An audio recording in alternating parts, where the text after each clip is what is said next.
Matt, my mind is blown, my friend. I have learned about this. This is like the craziest thing in the world. I didn't believe it was true. And then my producer sent me a video of some guy actually showing the physical machine and like testing it and trying it.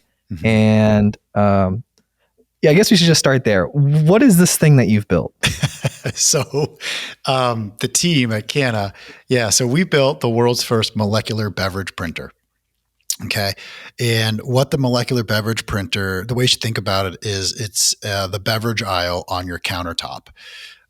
It can produce thousands of different beverages on demand, and you can personalize those beverages.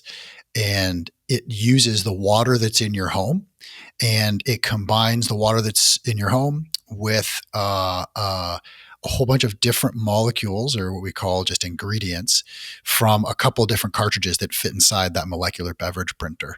And so that's what we've been able to do. That's the crazy unlock, is water in your home plus the ingredients in our machine can produce thousands of different types of beverages. So these ingredients, like how many of them are there? Yeah, good question. So the background there, roughly 3 years ago, our chief science officer, Lance Kaiser, he found some research around another professor that had done some work on analyzing a red wine and reducing that red wine, the ingredients down in that red wine. And the red wine is like a complex beverage. It has like 400 plus different ingredients. That's what gives it its aroma and its taste and its mouthfeel. You know, that the natural fermentation process is like results in some complex tastes and aromas, right? But this professor, it was really awesome. His background's chemical engineering. He essentially reduced those 400 down to about 40.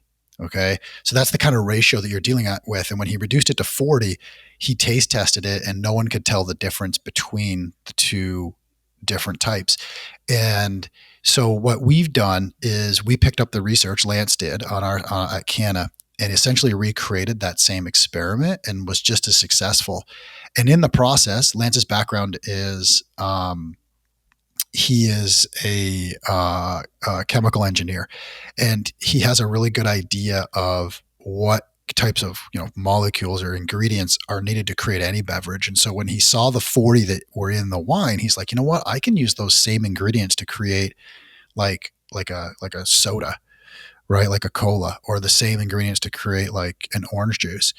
And so he went and did the same analysis on a bunch of different beverages, and he realized that there's a set of about 150 unique compounds that allow us to create any beverage in the world and infinite different variations of it. So it's about 150 based on the ability to analyze and understand what's in there and then reduce down and recreate a beverage. That's crazy. Can you give me an example of one of these compounds? Yeah, for sure. A couple. So, I mean, like sugar, like sucrose is in a lot of our drinks. So that's in there. Tartaric acid, citric acid. We add vitamin C. So we fortify beverages as well. So we have ascorbic acid in there. Another one, maybe a better example for so coffee.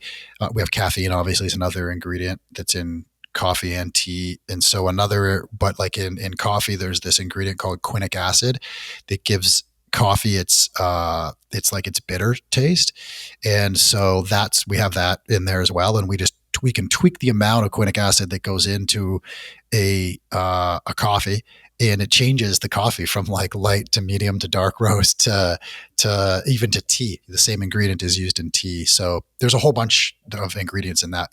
We call it the universal set of beverage ingredients, and it's an ingredient cartridge. That's where the 150 live.